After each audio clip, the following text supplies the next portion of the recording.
Hello बच्चों, तो आपका क्वेश्चन दे रखा है। इसमें बोल रखा है the electric field in a certain region. किसी रीजन में इलेक्ट्रिक फील्ड का इक्वेशन दे रखा है, वेक्टर फॉर्म में है।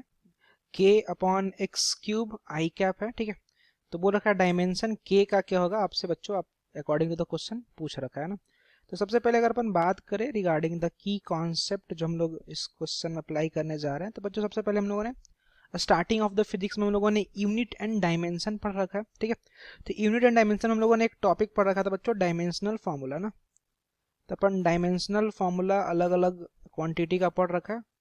तो वही कॉन्सेप्ट अपन बच्चों यहाँ पे लगा करके इस के का डायमेंशन हम लोग फाइंड आउट करने जा रहे हैं ना। तो सबसे पहले अगर मैं सिंपल मैग्नीट्यूड वाइज ही बात करता हूँ, ठीक है, क्योंकि डायमेंशन है तो उसका मैग्नीट्यूड से तो कोई लेना देना है नहीं। तो अगर मैं इस इक्वेशन को अगर बच्चों अगर मैं फर्दर सिंप्लीफाई करके लिखूं सिंपल इन मैग्नीट्यूड वाइज, तो वी कैन राइट ना कि जो के अपना जो है यहाँ पे मेंशन्ड है, इस के को अपन लिख सकते हैं ना, it will be equal to electric field and साथ में आपका आ जाएगा एक्स क्यूब, ठीक है। बच्चों एक्स यहाँ पे क्या दिखा रहा है, एक्स आपका लेंथ को रिप्रेजेंट कर रहा है ना, क्योंकि आपको क्वेश्चन में क्या बोल रखा है, किसी रीजन में इलेक्ट्रिक फील्ड का इक्वेशन ये दे रखा है, मतलब कि ये इलेक्ट्रिक फील्ड जो आपका वो एक्स के वैल्यू पे डिपेंड कर रहा है, ठीक। तो अब अगर हम बात करें बच्चों रिगार्डिंग द इलेक्ट्रिक फील्ड, तो अगर थोड़ा सा अपन रिलेशन देखें इलेक्ट्रोस्टैटिक फोर्स और इलेक्ट्रिक फील्ड में, तो हम लोगों ने क्या पढ़ रखा है, हम लोगों ने पढ़ रखा ना कि फोर्स जो हमारा होता है F, it is equal to what, it is equal to q into का ई। मैं सिंपल अगेन मैग्नीट्यूड वाइज बात कर रहा हूँ।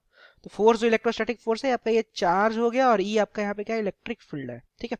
अब बच्चों हमें क्या पता है, फोर्स का हमें जो डायमेंशन हमें ये पता है, इसको लिखते हैं अपन M L T minus two, ये हमने रिमेंबर कर रखा है। अच्छा चार्ज को क्या लिख सकते हैं, क्यू को लिख सकते हैं आई इन टू का टी, ठीक है। तो करंट का अगर अपन लिखेंगे तो ये जगह ए एम्पियर को डिनोट कर रहा है, और टी आपका जो यहाँ पे टाइम है इसको अपन कैपिटल टी से डिनोट करेंगे। तो अगर अपन क्यू के जगह पर अपन बच्चों अपन रिप्लेस करें तो मैं बोलूंगा ए इंटू का टी, ठीक है, और साथ में अपना आ जाएगा ई, ठीक है। तो अगर अपन यहाँ से देखो सिंप्लीफाई करो, अगर आप ई का वैल्यू निकालोगे ना, डायमेंशन ऑफ ई, तो after simplifying it will be equal to, ये आपका बराबर आ जाएगा बच्चों एम, ठीक है, एल का एल रहेगा, यहाँ पे टी है ना, और यहाँ पे माइनस का टू है, ठीक है, टी के पावर, तो जगह आपका टी का पावर -3 और साथ में जाएगा ए का पावर -1। Got it. ये आपका जाएगा इलेक्ट्रिक फील्ड का डायमेंशन, ठीक है। अब आप इसको फर्दर यहाँ पे पुट करो, तो ये हो जाएगा आपका एम एल टी का पावर -3 ए का पावर -1, और अगेन मैंने बोला एक्स यहाँ पे लेंथ को रिप्रेजेंट कर रहा है, तो ये लेंथ का क्या हो जाएगा, पावर 3 हो जाएगा, ठीक है। अब आप फर्दर जस्ट सिंप्लीफाई करना, तो यहाँ से जो के का वैल्यू आ जाएगा वो क्या जाएगा एम, ये एल का पावर 3 है और यहाँ पे एल एक पहले से है, तो हो जाएगा एम एल का पावर 4। तो बच्चे ये जाएगा आपका एम,